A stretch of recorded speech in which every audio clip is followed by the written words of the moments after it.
It all started with two guys talking about pre-ordering a game. They had no idea what it was. If only we knew what we got ourselves into. Oh yeah, that game was actually Dark Souls 1 on the PlayStation 3. I'm playing on the remastered now here on the PC, but it's just for demonstration purposes. I want to talk a little bit on how I got into Dark Souls, what happened, how I developed certain skills and my love for this game. And yeah, I thought I would take you on a journey of reminiscing about the old times where we actually had no clue at all what Dark Souls was. I remember I started with the Wanderer, and I also remember I took I think the Tiny Beings ring. Yeah, that's what I choose because I saw, oh cool, more HP, right? I will take that. Awesome, right? And I thought I named my character Ichigo. It was the time where Bleach was really big, right? And I was really into Bleach at the time. And I thought, okay, it's not a katana, but it's kind of a cool looking sword. Got blown away by the intro cinematics and stuff, of course. And I really had to slow myself down. Obviously, I wouldn't know how to sprint from the get-go, right? So I tried to reenact what what happened back in the day, but sometimes I just had to speed up and go through just to get to the point, right? So, yeah, as I said, we were just talking. Basically, a friend of mine and I, we were at work. We were talking about gaming, what we like, what we don't like. And back in the day, I was just mostly playing like Uncharted, NHL, NFL, stuff like that, like really more casual games. My CS 1.6 days were pretty much over, and so we didn't know what it was. We saw it was an RPG. We both liked RPGs like Final Fantasy, the Tales of series, stuff like that. And we decided, okay, we will both pre-order this thing, and we will talk about it once we had our first evening of playtime. The first time I saw the Asylum Demon, this is literally what I did. Not kidding you. I just went in there with the broken straight sword hilt and start wailing on the guy, realizing that I didn't do any damage, but I was so stubborn I just went back in, and this went on for a couple of fights, guys, honestly. Um, I don't know why. It was a stupid thing to do, and at that point I started reading the tutorials. I honestly I read the first one, so I knew how to attack, right? And I probably did read the other ones as well, but yeah. Okay, right about now you would know how to sprint. Okay, fair game, right? But I went back to wailing on the guy. I saw the lock on. Okay, that's cool. I didn't know that you can dodge, that you can roll, that you can strafe his attacks or stuff like that. I was a noob, right? A very, very new guy to this franchise. I haven't played the older stuff that From Software did put out, so I had really no clue what I was getting into. Finally got the bonfire because I thought that would help, right? And instead of showing you like 20 deaths to this asylum demon, I finally realized, okay, I can get out the side there, and the noob I was, I took the second bonfire, obviously. There's nothing wrong with that, honestly, guys. It's just I get a giggle out of it, because I never take them anymore. But yeah, get your shield, and I was like, huh, where's my shield? I got turned around. I was like, okay, now I know how to do stuff. Okay, I guess. Um, Luckily, I did equip the shield on the left slot back in the days. I do remember that clearly, actually. Um, that was just pure luck. But then I learned about, okay, you can block. All right, cool, right? So what's this on the ground? A scimitar. Huh. This has 60 more damage than this useless weapon I have. So probably a good idea to pick this up, right? Now this is still the first evening, and probably 2 hours or so will pass in the time we have we will talk about all that stuff in like about 15 minutes, I guess. So here I learned about backstepping, about rolling. I immediately forgot the backstep. I immediately forgot parrying, which we will pick up later on. Stuff like that didn't... I don't know. I wasn't in like the rhythm of stuff, and you know what's coming, right? Yep. Definitely. First time I got so spooked by that. Luckily the camera turns around, right? And you see that this thing opened up and you're like, oh, okay. And I didn't know about NPCs back then, right? So I was like, I will just attack this thing. And I thought, holy crap, this weapon is awesome, right? It just one-shot that guy. It must be a good weapon. Poor Oscar. I'm so sorry, mate. But that's... Honestly, like, it was just trial and error at that point, and it was getting late. I noticed that I needed 2 strikes there to kill. Oh, I learned about two-handing my weapon. Honestly, forgot about that. Kick. This is unfortunate, right? The scimitar doesn't have a kick. So that came back to haunt me whenever I played like a straight sword or the claymore or stuff like that. I had to realize that at first, that this is a moveset specific thing, right? But that would take a couple of playthroughs, or like, I don't know, maybe the next 1 or 2 characters. Once I understood what was going on, basically, right? So I was here, I was like, oh, okay, plunging attack, I will keep that in mind. What's here? Oh, behind an enemy, critical hit. I didn't know what parry meant, so I was like, okay, I want to try this critical hit, right? And I learned about the most broken mechanic of Dark Souls 1. The instant backstabs. Instant backstabs. They are such a problem, and I will make... Oh my boy, I will regret backstabs. I will regret them. And I will encounter something that showed me that I might not enjoy PvP in this game too much, but I remember the plunging attack, which was a good thing, right? It still took me a couple of tries to actually deal with this guy, but for the sake of the video, I just was like, okay, let's not make you guys sit through a couple of death animations and stuff. Let's just two-hand the scimitar and let's get this finished off, right? So I had this feeling of accomplishment. Hey, I beat that boss, cool. And that was pretty much my first evening with the game. I went to bed, next morning in the office, my friend and I were taking a break, and we had like 15 minutes to talk about what we have done. Turned out he did finish around the same point.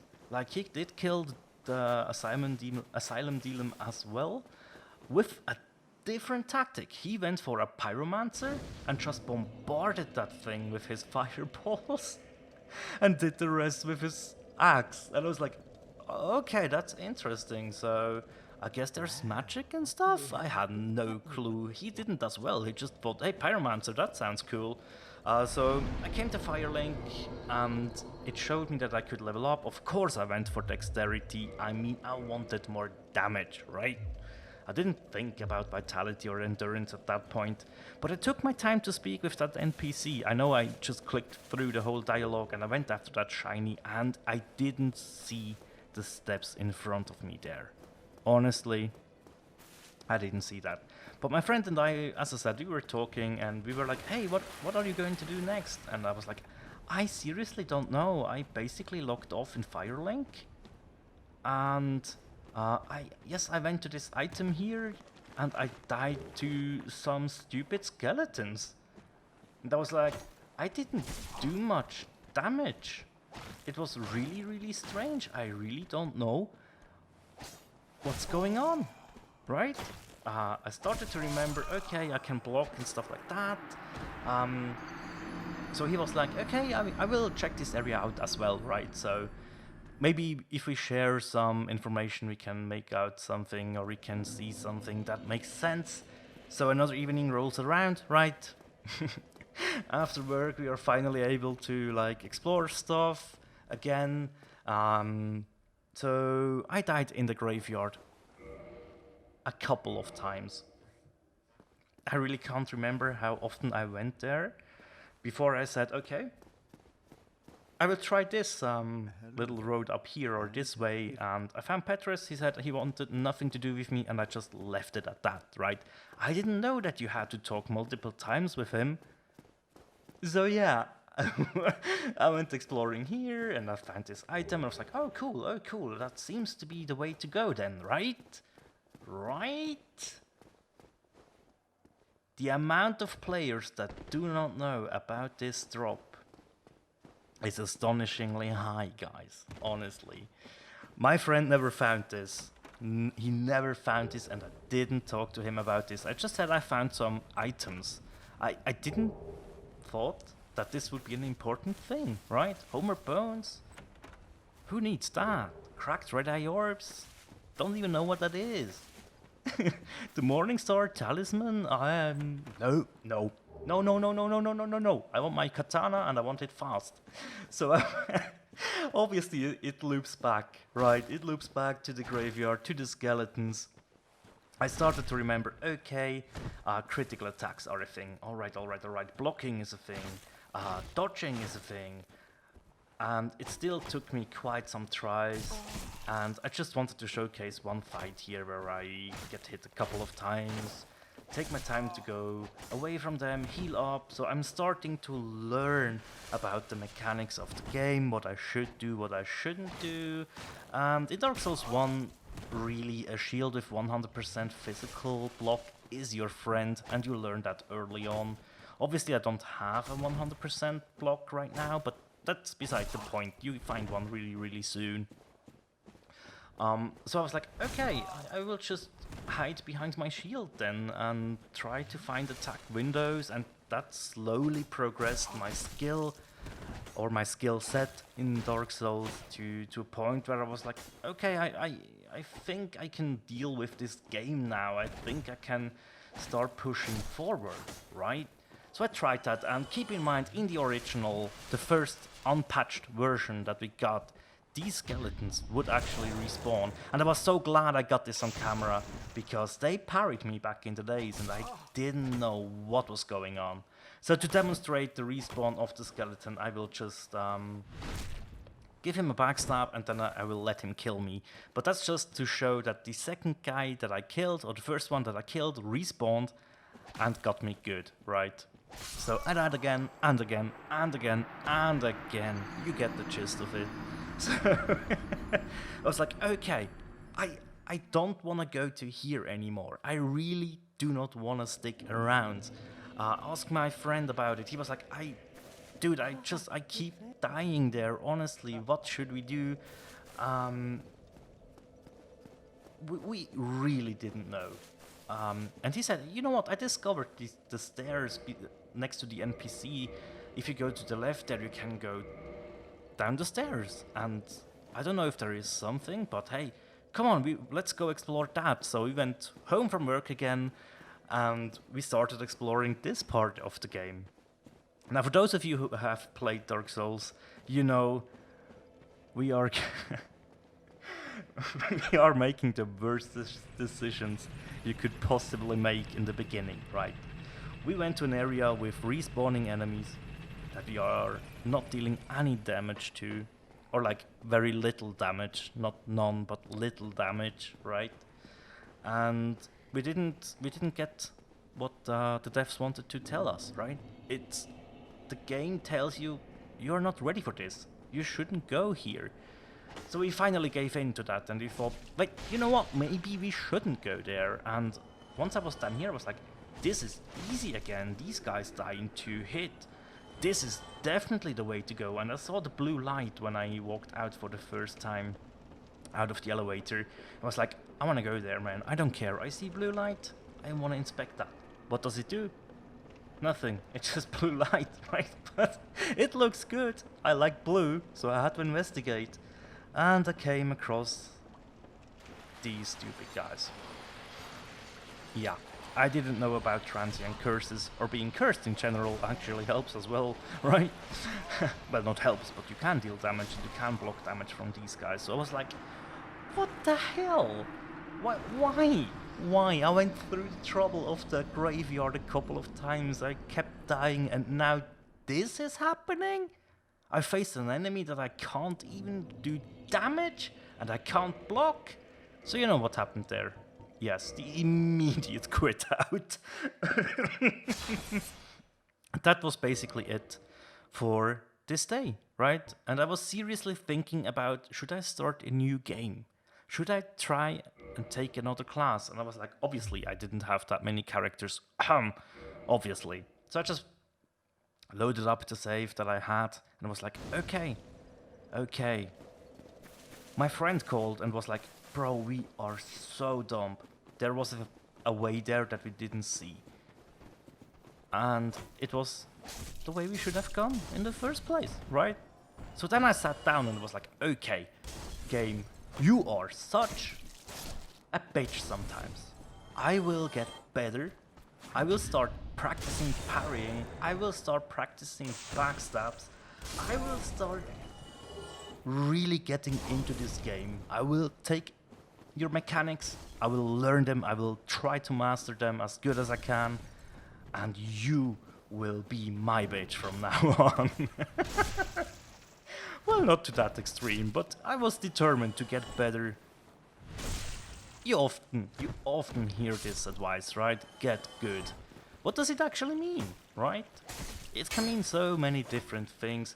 For me, get good at the time was, I want to beat this game, and once I did it, I thought I got good, right? We will come back to that later on. But I thought, okay, I got good. Well, I thought so. I still had lots to learn, lots of information gathering to do, lots of like trying out different weapons. I got into, okay, you can make builds, alright, so I will try out a different build, and I saw, okay, this weapon doesn't suit this build, or like the build I chose is better suited for, let's say, strength weapons, because I wanted to do a strength build after I went dexterity, right? I thought, okay, I want to see a mixture of both, and that, once I found that really, I think that was a sweet spot, honestly. A quality build is something that is just so good in case of experiencing different weapons. So you had this huge arsenal of weapons that you could try out, and it was so eye-opening to see what you actually can do in this game, right? So I learned a lot of stuff, and I started to think about, okay, what should I do next? I got ahead of myself here. I'm sorry. I'm so sorry. But it's that idea, right? It really was that idea in my mind. I want to get good. I want to get to a point where I can run through this game and don't be scared of any boss or any enemy that I see. Now there's still, to this day, depending on the build and stuff, there is still enemies or certain situations that are hard to navigate, or that are just they really can strike fear into me. Not literal fear, but they can make me just this little bit of like tension builds up. So yeah, as I said, I wanted to get better. I started to pay much more attention to the game. I messed it up here. I got shot from behind because I was standing there to take a look at the sun. I didn't know what a fog wall meant back there, right? Because we crossed one, nothing really happened. The boss was way later, right, in the asylum. I got shot in the back from these guys, and I was like, I will come up to you, because I saw the ladder. I will come up to you, and I will wreck your faces. I don't care. You need to be going. I was like, okay, that was cool. That was an ambush. I reacted. I saw the opportunity I had. All right, I'm starting to really get this game, right? I start to like, oh god. All right, so health bar, the fog gate. I made the connection, and I was like, all right, that's really cool. That's really cool. So I remember the plunging attack, obviously, and I was like, okay, well, what else is there? I learned about iframes because reasons. No, honestly, you know how I learned about iframes was a pure accident. I rolled, and because of my starting class, right, I had a fast roll immediately, right? That's why I love playing fast roll builds. I never went to a mid roll. I have now, kind of, in a certain situations. We will talk about that really soon. But yeah, so I really had this fast roll in my mind all the time. So every build I make naturally wants to be a fast rolling build. Right, it's stuff like that. My friend, on the other hand, with his Pyromancer, he upgraded to a weapon that made him mid-roll, and he had 3 or 4 builds after that who were just mid-rolling, but he was so comfortable with that it didn't matter for him. Obviously, we didn't engage much in PvP back then. We did see that we could do co-op, so that was big for us, right? We started to do some co-op stuff after that. Obviously, we did miss Solaire in our first playthrough. Both of us did. Sorry, bro. Sorry, Solaire. You're a good son, bro. But I just missed you by accident. It was so fun, though. It really was so fun. Honestly, the Drake grilled me like 3 times before I just had the courage to sprint over. And yeah, got lucky. So I went to the bonfire, and after that we spoke about the game. We progressed together. We went through the game. We beat Gwyn. We discovered New Game Plus. We discovered a lot of stuff. My friend stopped playing. I was still into it. For maybe 3 or 4 years later, I got into PvP. Right, there I am with my Dark Moon fashion. It's disgusting. But I want to point something out here. I said I will regret backstabs, and I'm glad my opponent went for that stuff, right? So I was like, I will pressure him from the beginning. I want to see some parries, I want to see some backstabs, and he delivered, right? He delivered. This is soul level 125. This is the hotspot for PvP as well, so you can expect a bunch of good players. And I wasn't a good player back then. I still don't consider myself pretty good in Dark Souls 1 PvP, because I actually hate it. Because I can't stand... You got a nice parry there, well done. I telegraphed my attack so hard though. It's an easy weapon to parry once you know what's coming. If you don't block the first hit, you are in a world of hurt. But yeah, and he will kill me with a backstab.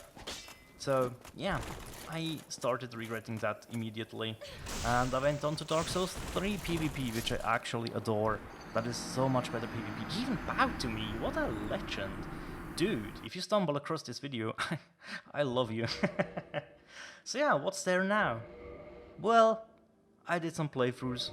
I made a series on my YouTube channel for a quality build from scratch. You guys seem to very much enjoy that. So what was there for me to do? I started speedrunning. Yes. Just going through the game normally wasn't enough for me. No, I had to challenge myself, and after the Dark Souls 3 Soul Level 1 run, I was like, you know what? I want to speedrun, but I want to do it in Dark Souls 1.